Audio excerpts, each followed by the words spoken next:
have absolutely no value whatsoever. Thanks for having me. So I wanted to ask you a question about my father is 62. He's retired, and he has a decent chunk of his net worth in a bond fund. It's composed 33% of treasuries, and I'm looking at it now. I see mortgage-backed securities, investment-grade credit. I'm with you. I'm trying to tell him to get out of this, and so for what's not, I guess what I'm asking is for what's not in this bond fund, what should I tell him to do with his money? Well, first of all, it's hard to just tell somebody what to do with their money. But right. Obviously, your father doesn't have an account with Euro Pacific Capital. Right. Do you have an account with me? I don't. I don't have enough funding to do that yet. But what I would do is I would suggest that your father give us a call, and so that we can talk to him about what he should do, because you're right to be concerned, and you never know. I mean, you might inherit whatever your father doesn't spend before he dies, and so obviously, apart from concern for your father, you ultimately have a vested interest. Of course, if your father goes bankrupt while he's still alive because of inflation, well, then you're going to have to take care of him too. So there's a lot of reasons why you don't want your father to lose a lot of money, and I believe, and I think you're concerned too, that if your father is heavily invested in treasuries and other types of dollar-denominated bonds, that portfolio is going to get wiped out. I think it's going to get wiped out to inflation. It's going to get wiped out to rising interest rates, or it could get wiped out to default, right? All those things can happen. And I think you've got too many people who have put too much faith in the dollar and in the U.S. Treasury market. They refer to it as risk-free return. The reality is it's return-free risk. And people are not cognizant of how much risk there is. So rather than just tell your dad what to do, I think it'd be better if we can explain to him, have somebody talk to him about what the risks that he might be missing in the Treasury market are, and actually showing him what else is out there. Because there are a lot of other ways to invest money around the world. Yes, you're going to have to take a little bit more volatility. You're going to have to take more risk, or a different kind of risk.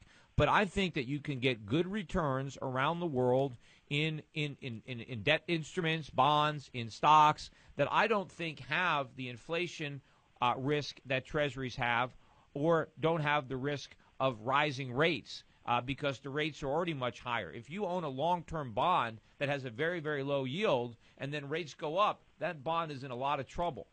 So there's a lot of interest rate risk in the Treasury market. There's a lot of inflation risk, and I believe there's even default risk. Now, most people will say there is no default risk, but I'm not going to say that, because I think if the government does the right thing and lets interest rates go up, then the Treasury has to default.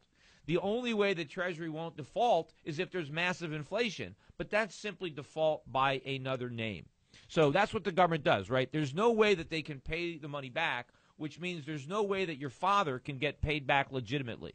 So either they default by not paying him back, or they default by paying him back with money that doesn't have any value. But either way, he loses, so he should contact. And you can be on the phone, too. You can get involved in a discussion with your dad and a representative at Euro Pacific Capital. So I thank you for your call. Look forward to working with your dad and you, maybe if you get involved.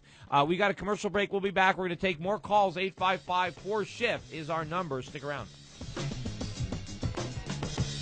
See, you love gold and foreign stocks, as do I, and you're not so hot on real estate, especially in the United States. Is that fair to say?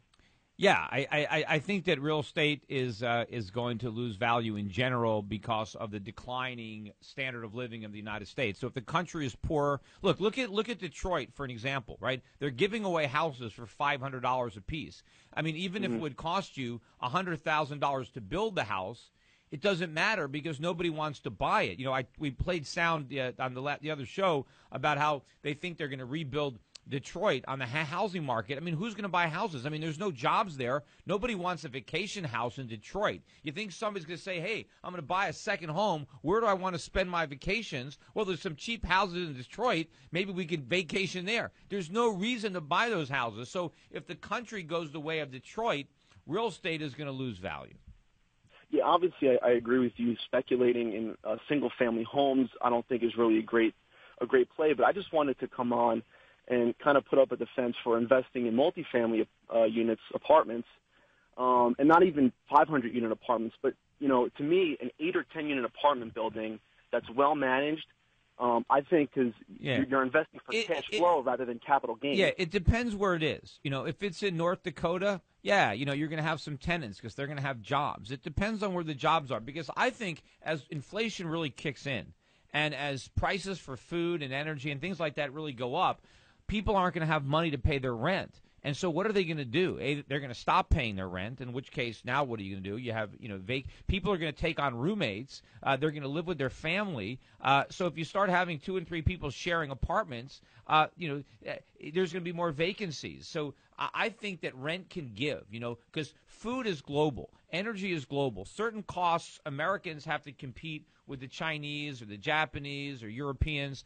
But if you've got an apartment in a particular city, the only people you can rent it to are the people who live there, who are employed there. The Japanese aren't going to want to, maybe if it's on the beach in Maui, then you've got more of a global marketplace for your property. But a lot of property is tied to the local economy. And if the local economy goes south, the rents are going down.